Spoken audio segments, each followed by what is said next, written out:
नमस्कार दोस्तों, मेरा नाम है शिवम शर्मा और आप सभी लोगों का फिर से स्वागत है डिजिटल बातचीत पर। दोस्तों, आज मैं आपको लेके आया हूँ एक सीएससी सेंटर पर, जो कि एक यूसीएल केंद्र भी चलाते हैं और एक एलपीजी गैस की डिस्ट्रीब्यूटरशिप भी है इनके पास। और हम लोग इनके बारे में आपको पूरी जानकारी देंगे और आपको भी अच्छी जानकारी मिलेगी कि इस सीएससी सेंटर में क्या क्या काम होते हैं। आइए दोस्तों। जी दर्शकों, तो सबसे पहले भैया मैं चाहूँगा कि आप दर्शकों को अपना नाम बताएँ। मेरा नाम मुकेश कुमार है। और भैया आप अपने गांव में रह के ही अपना सीएससी सेंटर चलाते हैं? अपने गांव में रहकर अपना मतलब कारोबार कर रहे हैं सीएससी का जो है। क्योंकि बहुत से लोग सोचते हैं कि गांव में बिजनेस नहीं चलेगा, हम बाहर जाके कस्बे में दुकान खोलें कहीं। कोई आपने ऐसा नहीं सोचा? नहीं, ऐसा कुछ नहीं आएगा। गांव में भी मतलब इंसान रहते हैं तो गांव में भी मतलब चलता है। ऐसा कुछ नहीं है कि शहर में जाके चले। तो भैया आप अपनी दुकान पे क्या क्या चीज़ चला रहे हैं? इस टाइम तो मतलब सीएससी है तो उसमें मतलब काफ़ी और भी मतलब काम है, जैसे आधार से संबंधित है, आय जाति मूल निवास, पैन कार्ड वगैरह, ये सारी सर्विसें हैं। और आप यूसीएल केंद्र भी चलाते हैं? हाँ, यूसीएल भी कर रहे हैं। अच्छा, और एलपीजी का भी काम करते हैं? हाँ, एलपीजी सिलेंडर भी रखते हैं। तो जैसा कि दोस्तों आपने सुना, भैया यहाँ पे सीएससी सेंटर का काम करते हैं, यूसीएल का भी काम करते हैं और एलपीजी डिस्ट्रीब्यूटरशिप भी है इनके पास। भैया कितना समय हो गया आपको अपनी दुकान को खोले? समथिंग है सीएससी के लिए तो 2 साल बीत गए है वैसे। बाकी उससे पहले मैं मोबाइल का काम करता था। अच्छा, यानी कि सीएससी सेंटर की दुकान से पहले आप मोबाइल रिपेयरिंग का वगैरह। फिर आपको सीएससी का ख्याल कैसे आया कि सीएससी खोलनी चाहिए? मतलब किसी से राह ली थी है कि इसमें क्या क्या काम होते हैं, तो जानकारी मिली है कि इसमें ये काम आते हैं। आने वाले टाइम में मतलब ये भी काम आएंगे, सारे काम जितने भी होंगे वो सारे ऑनलाइन ही किए जाएंगे। इसलिए आपको लगा कि हमें सीएससी खोलना चाहिए। हाँ। तो भैया उस समय पे सीएससी लेने में क्या दिक्कत है और क्या परेशानी आई थी जो आज नहीं है? नहीं, दिक्कत तो कुछ नहीं है। मतलब एक ऑनलाइन का फॉर्म भरना पड़ता है, टेक का जो है उसका एग्ज़ाम देना पड़ता है।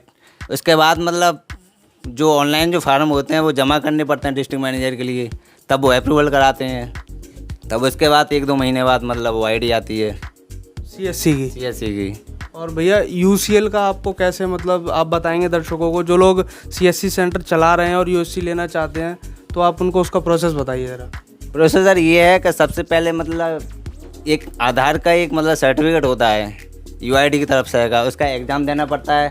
एग्ज़ाम देने के बाद है उसका ऑनलाइन कराना पड़ता है। फिर सीएससी से ही मतलब ऑनलाइन करना पड़ता है, फीस काटनी पड़ती है। फीस काटने के बाद एग्ज़ाम अगर दे लिया आपने, पास हो गए, तो उसके लिए मतलब आप आगे बढ़ सकते हैं। आईडी जैसे आप लेना चाहते हो तो सबसे पहले उसका रजिस्ट्रेशन कीजिएगा सीएससी से अपनी। करने के बाद वो कागज़ आपके लिए लखनऊ भेजने पड़ते हैं तब वहाँ से आपके लिए अप्रूवल मिलेगा। वो भी अगर सही है, आपके कोई डॉक्यूमेंट में कोई कमी नहीं है, तो आगे मतलब वो आपकी आईडी अप्रूवल कर देंगे यूसीएल के लिए। क्योंकि भैया बहुत सारे लोगों की ख्वाहिश रहती है कि अगर हम सीएससी चला रहे हैं तो यूसीएल से ही पैसा कमा सकते हैं। तो अब इस समय में यूसीएल में है लोगों को लेने में फ़ायदा? नहीं, इस समय अब ज़्यादा कोई फ़ायदा नहीं है क्योंकि इसमें आधार में जो है नाम का डीओबी का ऑप्शन जो था पहले, डेट ऑफ बर्थ चेंज दिया गया डीओबी का। हाँ, डेट ऑफ बर्थ का। तो इतना ज़्यादा मतलब काम नहीं है, पहले ज़्यादा काम था। और इसमें भैया लोग बाग बताते हैं कि इसको यूसीएल का काम लेने में और नेट का वो कराने में उसमें खर्चा भी बहुत आता है। उसमें काफ़ी खर्चा आता है। सबसे पहले स्टेट आईपी चाहिए इसके लिए जो है।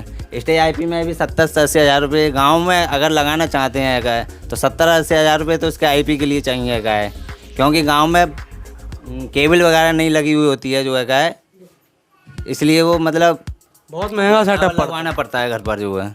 बहुत महंगा सेटअप है जो कि अब लेना इतना खास मतलब वो फ़ायदा नहीं है अगर आप जो पहले था जो है यूसीएल में। अगर आप यूसीएल में। अच्छा, और भैया एलपीजी का काम कैसे मिला आपको? एलपीजी का भी एक रजिस्ट्रेशन करना पड़ता है सीएससी से जो है। एलपीजी के काम में भैया है फ़ायदा कुछ? हाँ, उसमें फ़ायदा है अपना, जो मतलब थोड़ा बहुत तो फ़ायदा ही है। अगर फ़ायदा नहीं हो तो क्यों रखेगा? ये गांव में मेरे ख्याल से ज़्यादा फ़ायदा है क्योंकि कोई एजेंसी होती नहीं है गांव में। गांव में जो एजेंसी है गांव से दूर है, मतलब 7-8 किलोमीटर, तो वहाँ आदमी नहीं जाना चाहता है क्योंकि अगर वहाँ जाएगा तो कम से कम 50-60 रुपये की पेट्रोल भी फूकेगा और यहाँ 10-20 रुपये दे के ज़्यादा, तो उसके लिए भी फ़ायदा है और हमारे लिए भी फ़ायदा है उसमें जो है। समय भी बचता है आदमी का और समय भी बचाएगा और पैसे भी बचत होगी उसमें जो है। हाँ। और भैया आपने बैंक की कौन सी बीसी ली यहाँ पे? मेरे पास सबसे पहले ICICI से बीसी था फिर उसके कन्वर्टर होने के बाद एक्सिस बैंक मिला है मेरे पास। अगर कोई लेना चाहता है तो उसको कौन सी बैंक की बीसी लेनी चाहिए जो आसानी से मिल जाए उसे? आसानी से तो यही है, एक्सिस बैंक वगैरह। बाकी और तो सरकारी बैंक हैं, उनका तो कोई टाइम टेबल ही नहीं है ऊपर से, कब मिले कब नहीं मिलेगा, क्योंकि वो पेंडिंग में ज़्यादा रहती हैं। वो तो एक तरह से नामुमकिन हो जाता है। हाँ, डिस्ट्रिक्ट मैनेजर भी नहीं देना चाहते उसे, तो ये है। जिसकी थोड़ी जान पहचान अच्छी हो तो वो ले पाता है, वरना तो ले लेते हैं, मतलब ज़्यादा ही वो जानकारी है ऊपर तक तो मिल सकती है सरकारी ना, वरना तो ये प्राइवेट ही बैंक में मिल पाती हैं। और भैया इस समय आपके पास ग्राहक ज़्यादा से ज़्यादा क्या काम कराने आते हैं, क्या सर्विस लेकर? हमारे यहाँ ज़्यादा से ज़्यादा आय जाती हैं, मूल निवास हैं, पैन कार्ड हैं, ये अधिक से अधिक आते हैं। और बाकी ये मोबाइल नंबर हैं आधार कार्ड में लगवाने के लिए या एड्रेस चेंज कराने के लिए, ये लोग ज़्यादा आते हैं। ये लोग ज़्यादा आते हैं। और अगर जिसके पास यूसीएल नहीं है, क्या वो भी सीएससी से ठीक ठाक काम कर सकता है? हाँ बिल्कुल कर सकते हैं। क्या काम आना चाहिए, क्या मेन चीज़ ये है। अगर काम ही नहीं आएगा तो करोगे क्या? और आप एक बहुत अच्छी बात बता रहे हैं कि आपने अपने गांव में ही खोल रखा है, क्योंकि बहुत से लोग क्या करते हैं वो कस्बों में भागते हैं खोलने के लिए, जहाँ पे बहुत सारी दुकानें होती हैं पहले से खुली हुई। हाँ होती हैं, हर जगह होती हैं, मगर गांव में भी ऐसा नहीं है कि इनकम नहीं है। क्या हर जगह करना पड़ता है, शहर में जाओगे वहाँ भी कुछ ना कुछ करना पड़ेगा, बिगड़ करे तो कहीं कुछ नहीं है। क्योंकि गाँव का आदमी फिर बाहर भागता है सारे काम कराने, इससे अच्छा वो गाँव की दुकान पर ही आएगा अपनी गांव में अगर काम है तो गांव में जाएगा। अगर गांव में कोई कार्य करता ही नहीं है, जिस काम के लिए हम जा रहे हैं बाहर रहेगा, जब वो पहले से अगर गांव में है तो वो गांव में करा लेगा। सही बात है।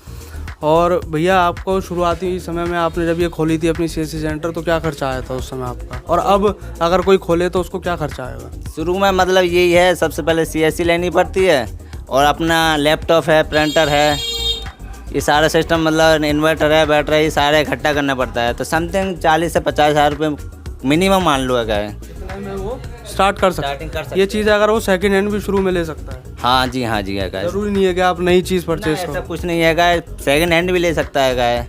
सेकंड हैंड लेगा तो और 10-5 हज़ार रुपये और कम में पड़ेगा वो जो है। और भैया आप यहाँ पे क्या क्या डिवाइस कौन सी यूज़ करते हैं आप ज़्यादातर? डिवाइस ज़्यादातर हम मंत्रा की यूज़ करते हैं और मोरफो भी यूज़ करते हैं। मगर ये मंत्रा जो है वो अच्छी काम करती है। क्योंकि बहुत से लोग कहते हैं कि नहीं जी, बैंक की साइट के लिए मोरफो बहुत अच्छी रहती है। वो एसबीआई के लिए है, बाकी हमारे लिए एक्सिस बैंक है तो उसमें ये मंत्रा ही काम करती है अच्छी। और सर ये एक्सिस बैंक का क्या आपका एक्सपीरियंस रहा? इसमें आपको क्या क्या सुविधाएं मिलती हैं जो आप ग्राहकों को देते हो? एक्सिस बैंक में सबसे पहले एपीएस है, स्टेटमेंट है और विड्रॉल वगैरह है, ये सारी सर्विसें हैं उसमें जो है। आप एपीएस कौन सी साइट से करते हो? हम ज़्यादातर एक्सिस से या डीजीपी से करते हैं। कमीशन आपको कौन सी में सही लगता है? कमीशन कौन सा सही, किसमें सही है? डीजीपी में अच्छा कमीशन है उसमें। जी भैया, आप ट्रांजैक्शन कौन सी साइट से करते हैं? ट्रांजैक्शन जो है हम डीजीपी से करते हैं अधिकतर है, क्योंकि डीजीपी हम सीएससी का दिया हुआ है, उसमें इनकम भी सही है। सर उसमें पेमेंट अटकती नहीं है? कभी कभी ऐसा हो जाता है? ऐसा तो सभी में होता है, ऐसा कुछ नहीं है कि मतलब डीजीपी में नहीं अटकेगा या दूसरी कोई कंपनी से लिया है आपने ईपीएस तो उसमें नहीं अटका। ये तो सर्वर की प्रॉब्लम से कभी कभी अटक जाता है। और अब तो सर इसमें यह भी हो रहा है कि कई सारे बैंकों के ईपीएस होने बंद हो गए हैं, उससे फ़र्क पड़ा है बिजनेस पे आपके? उसमें काफ़ी फ़र्क पड़ जाता है। अब किसी बैंक ने अपना वो लॉक लगा दिया है, जैसे कि बैंक ऑफ बड़ौदा है, उसने अपना रोक लगा दिया है, तो उससे भी लॉस होता है थोड़ा।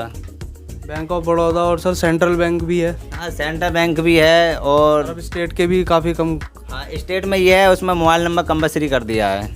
जिसका मोबाइल नंबर नहीं है लगा हुआ वो एपीएस नहीं कर पा रहा है? नहीं, जिसका है लगा वो कर पा रहा है, वो उसका हो जाता है। तो आप अपने कस्टमर को कहते हो ये करने के लिए? हाँ हम कहते हैं मोबाइल नंबर लगवाएं अपना, खाते में लगाएं, ट्रांजेक्शन आपका स्टार्ट हो जाएगा दोबारा से, नहीं तो ये रुका हुआ रहेगा। और मोबाइल नंबर लगाने से फ़ायदे भी तो हैं कस्टमर को? काफ़ी फ़ायदे हैं। अगर कोई बैलेंस निकलता है खाते में से या कुछ होता है तो तुरंत मैसेज भी आ जाता है। उस पर एक मैसेज आ जाएगा, उसकी सूचना आपको मैसेज के द्वारा मिल जाएगी।